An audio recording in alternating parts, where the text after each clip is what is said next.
మనతో పాటు మూర్తి గారు జాయిన్ అవుతున్నారు ఆత్మసాక్షి నుంచి. మూర్తి గారు సార్ మ్యూట్ తీసేసి మాట్లాడండి సార్. హలో మూర్తి గారు, సో చెప్పండి సార్. 2019లో మీరు కరెక్ట్ గా ప్రెడిక్ట్ చేశారు ఆంధ్రప్రదేశ్ రిజల్ట్ ని కదా, తెలుగుదేశం పార్టీకి సంబంధించిన టీఆర్ఎస్ రిజల్ట్ కూడా ప్రెడిక్ట్ చేశారు. కానీ ఆల్వేస్ ఎగ్జిట్ పోల్స్ ఎందుకు అటు ఇటు ఇంత, వాళ్ళేమో తృణమూల్ కాంగ్రెస్ కు 190 వస్తాయని చెప్తారు, ఇంకోళ్ళేమో బీజేపీకి 190 వస్తాయని చెప్తారు. అటు తమిళనాడులో ఒకళ్ళు డిఎంకే కంఫర్టబుల్ అంటారు, ఇంకొకళ్ళేమో విజయ్కి 100 సీట్లు వస్తాయంటారు. పేరున్న సంస్థలే. అది నిజంగానే సర్వేలు చేస్తున్నారా, చేయట్లేదా? ఇక ఎందుకు ఇటువంటి సిచ్యువేషన్? నేను ఒకటి చెప్పదలుచుకున్నాను మీకు.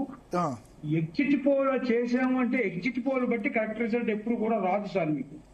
ఫస్ట్ మనం ప్రీ పోల్స్ 2, 3, 4 ప్రీ పోల్స్ చేసిన తర్వాత మాత్రం ఎగ్జిట్ పోల్ చేయాలి. ఇప్పుడు బెంగాల్ ఉంది, 294 సీట్లు ఉన్నాయి, 300 బూత్లు ఉంటే ఒక నియోజకవర్గానికి 88,200 బూత్స్ అయ్యాయి. 88,200 బూత్స్ లో ఎవరు కూడా ఎగ్జిట్ పోల్ నిర్వహించలేదు. కనీసం ఒక 50 స్థానాల్లో అయినా ఎగ్జిట్ పోల్ కండక్ట్ చేయాలి కదా.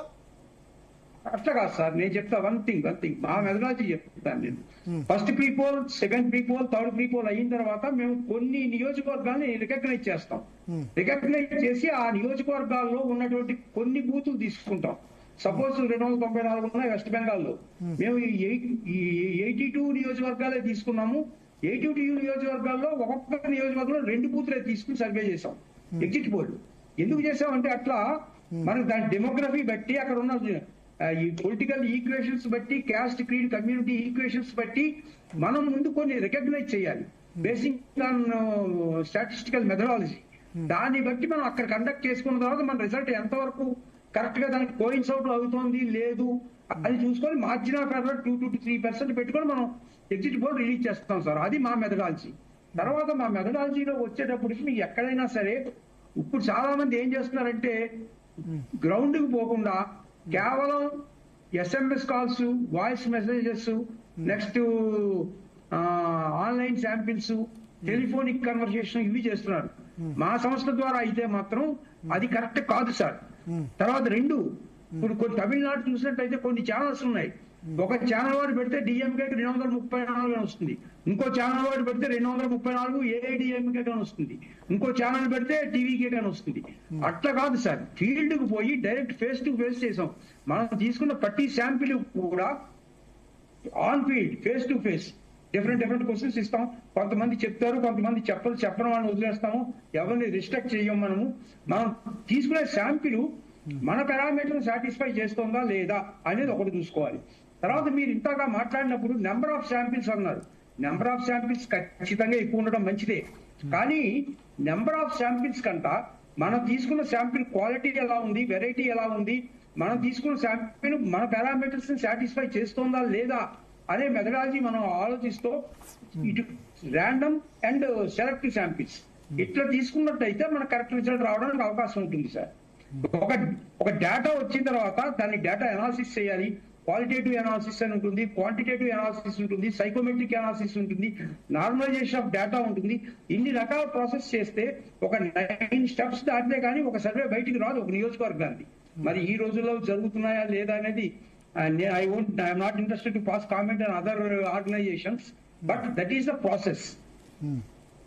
ఓకే. సో ఇప్పుడు ఎన్ని శాంపిల్ తీసుకోగలరు ఎగ్జిట్ పోల్స్ రోజు?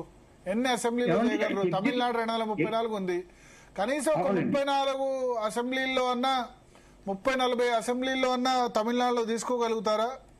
లేదా ఒక మీరు అనట్లేదు, ఓవరాల్ గా చెప్తున్నా ఎగ్జిట్ పోల్ ఇండస్ట్రీ ఓవరాల్ గా చేసే సర్వే సంస్థలు ఓవరాల్ గా తీసుకోబట్టి రిజల్ట్ రాదు కదా సార్. అట్లీస్ట్ ఒక 35-36 బూత్స్ అయినా తీసుకోవాలి 234 కి.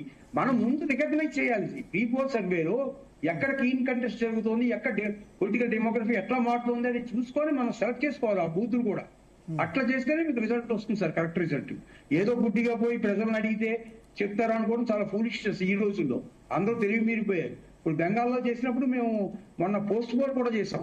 పోస్ట్ పోల్ చేస్తే 150 శాంపిల్స్ 160 శాంపిల్స్ తీసుకున్నాం ఒక్కొక్క నియోజకవర్గానికి పోస్ట్ పోల్ లో. అందులో కనీసం ఎన్ని నియోజకవర్గాలు తీసుకున్నారు సార్ ఎన్ని నియోజకవర్గాలు తీసుకున్నారు టోటల్? మేము ఫస్ట్ ఫేజ్ అయిపోయిన తర్వాత 53 నియోజకవర్గాల్లో చేసాం సార్. సెకండ్ ప్రీ పోల్ అయిన తర్వాత, సెకండ్ ఫేజ్ అయిన తర్వాత 44 నియోజకవర్గాలు తీసుకున్నాం. ఓకే, ఒక్క నియోజకవర్గంలో అంటే మనకి మన దగ్గర పాజిటివ్ డేటా ఉంది కాబట్టి, ప్రీ పోల్స్ చేశాం కాబట్టి అట్లా చేయగలిగాం. సో ఎక్కడ తప్పు జరుగుతోంది? తప్పు ఎందుకు వస్తుంది? ఇంత పెద్ద ఎత్తున జరిగినప్పుడు రిజల్ట్ తప్పు ఏ విధంగా వస్తుంది? ఎవరు ఎందుకు ప్రెడిక్ట్ చేయలేకపోతున్నారు? హర్యానా రిజల్ట్ కానీ, మన పార్లమెంట్ ఎలక్షన్ రిజల్ట్ కానీ. ఒకటి ఓవర్ కాన్ఫిడెన్స్, రెండు గ్రౌండ్ లెవెల్లో ఎన్యూమరేటర్ వర్క్ కరెక్ట్ గా ఉందా లేదా, ఒక తరం మానిటరింగ్, సిస్టమేటిక్ మానిటరింగ్ లేకపోవడం కూడా ఇదొక problem. Statistical background, statistical knowledge కూడా గట్టిగా ఉండాలి. అది లేనప్పుడు మనం పొలిటికల్ అనాలిసిస్ చేసిన పొలిటికల్ నాలెడ్జ్ కూడా ఉండాలి కొంత. కేవలం ఒక ఇంజనీర్, ఒక డాక్టర్, ఒక మ్యాథమెటిషియన్ చేసే పని కాదు ఇది. ఒకటి పొలిటికల్ నాలెడ్జ్ ఉండాలి, సోషియో ఎకనామికల్ బ్యాక్గ్రౌండ్ తెలిసి ఉండాలి, స్టాటిస్టికల్ బ్యాక్గ్రౌండ్ కరెక్ట్ గా ఉన్న వాళ్ళు మాత్రమే సర్వే చేయగలరు. అది కరెక్ట్ రిజల్ట్ మనకు వస్తుంది. కొన్ని చోట్ల కొంతమంది ఫెయిల్ అవుతారు, దానికి తప్పు లేదు. మేము కూడా 2 చోట్ల ఫెయిల్ అయ్యాం, ఉత్తరప్రదేశ్ అండ్ ఉత్తరాఖండ్ మన కరోనా టైంలో. మిగిలింది అన్ని కూడా మేము 42 టైమ్స్ చేసాం ఇప్పటికి. Out of 40 correct. ఓకే, అంటే మన తెలంగాణ అసెంబ్లీ కానీ లేదా ఏపీ అసెంబ్లీలో కరెక్ట్ కాలే కదా? ఆంధ్రప్రదేశ్ అసెంబ్లీ జగన్ వస్తుందని చెప్పారు కదా? అవునండి. ఆంధ్రప్రదేశ్ ఎలక్షన్ ని నేను అఫ్కోర్స్ నేను కామెంట్ పాస్ చేయకూడదు. ఇప్పుడు 92% పోల్ అయినటువంటి బెంగాల్లో కానీ, 86% పోల్ అయినటువంటి తమిళనాడులో కానీ రాత్రి 2 గంటల దాకా పోలింగ్ జరగలేదు ఎక్కడ. 6 గంటలకే బాక్సులు క్లోజ్ చేశారు.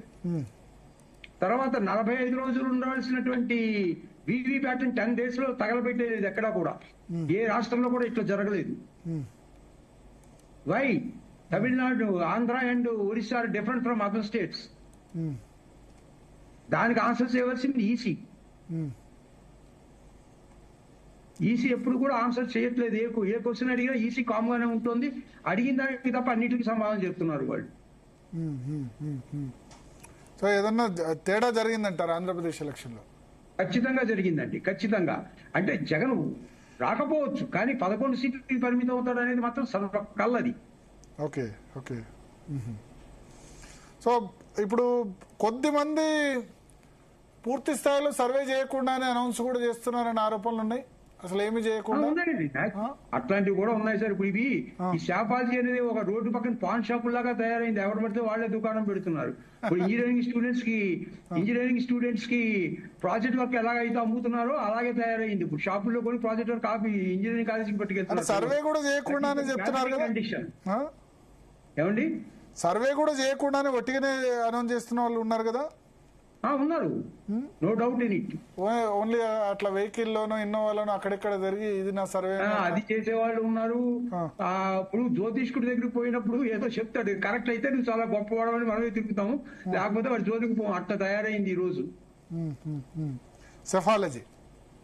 ఇప్పుడు ఒక నియోజకవర్గంలో చేసినప్పుడు మేము ఏం చేస్తామంటే, గ్రౌండ్ లెవెల్కి వెళ్ళిన తర్వాత ట్యాబ్ ద్వారా చేసి అది మాకు మా ఓన్ సర్వర్ లోకి అప్లోడ్ అవుతుంది.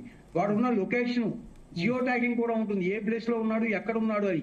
ప్రతి నియోజకవర్గానికి ఒక ఇన్ఛార్జ్ ఉంటాడు, ప్రతి జిల్లాకి ఒక ఇన్ఛార్జ్ ఉంటాడు, ప్రతి 3 districts కి ఒక రీజనల్ కోఆర్డినేటర్ ఉంటాడు. ఓకే, అంటే మీరు ఏదైనా రాజకీయ పార్టీ కోసం చేస్తున్నప్పుడు ఆ రాజకీయ పార్టీ డెఫినెట్ గా చెక్ చేసుకుంటుంది, వీళ్ళు ఉన్నారా లేదా, వీళ్ళు అది చేశారా అన్నది చేసుకుంటుంది. చేసుకుంటారు, ఖచ్చితంగా చేస్తారు సార్. చేయడం తప్పులేదు. మనకి పైసలు ఇచ్చి చేయించుకున్నప్పుడు వాళ్ళు ఆలోచిస్తారు కదా, వాళ్ళు కూడా ఎవడైనా అంతే కదా, సహజం అది. అవును, అంటే కరెక్ట్ గా చెప్తున్నారా లేదా అని చెప్పి చూస్తారు. మరి ఎట్లా దీనికి నివారణ ఎట్లా? ఎగ్జిట్ పోల్స్ కానీ ప్రీ పోల్స్ కానీ ఎట్లా దానికి నివారణ ఉంది. అందరూ ఇస్తారు, కొంతమంది ఫెయిల్ అవుతారు, కొంతమంది సక్సెస్ అవుతారు, అంతే. ఇంకా దానికి నివారణ అంటూ ఏం లేదు. అయితే దాని క్రెడిబిలిటీ ఏంటి, వాళ్ళ క్వాలిఫికేషన్ ఏంటి, వాళ్ళ నాలెడ్జ్ ఏంటి, వాళ్ళ పొలిటికల్ బ్యాక్గ్రౌండ్ ఎట్లా ఉంది, స్టాటిస్టికల్ బ్యాక్గ్రౌండ్ ఎట్లా ఉంది, వాళ్ళ ఫీల్డ్ లోకి పోయి వాళ్ళు ఏ విధమైన క్వశ్చన్ తీసుకున్నారు, ఎనాలిసిస్ ఎట్లా చేశారు, ఏ మెథడాలజీ వాడారు అనేది తెలిసి ఉండాలి కదా. అది తెలియని వాళ్ళు కూడా ఇస్తున్నారు. అంచేత నా రిక్వెస్ట్ మీకు ఒకటి చెప్తా, ఒక రోజు టీవీలో మీరే చర్చ పెట్టండి. అసలు what is psephology, how to do it అనేది మీరే పెట్టండి చర్చ. అప్పుడు అసలు ఈ ఎగ్జిట్ పోల్స్, ప్రీ పోల్స్ ఇచ్చిన వాళ్ళందరినీ పిలవండి, అప్పుడు తెలుస్తుంది ఎవరు ఏంటి ఏం చేస్తున్నారు అనేది. కానీ వ్యవస్థ అయితే కరెక్ట్ గా లేదు. లేదు, నో డౌట్. ఓకే, ఎట్లా మరి దీన్ని రెక్టిఫై చేయడం ఎట్లా? రెక్టిఫికేషన్ మన చేతుల్లో ఏముంటది సార్? ఇప్పుడు ప్రతి వాళ్ళకి స్వేచ్ఛ ఉంది, ఎవరైనా ఏదైనా చేయొచ్చు, ఏదైనా మాట్లాడొచ్చు. ఓకే, మీ ఉద్దేశం ఏంటి? తమిళనాడు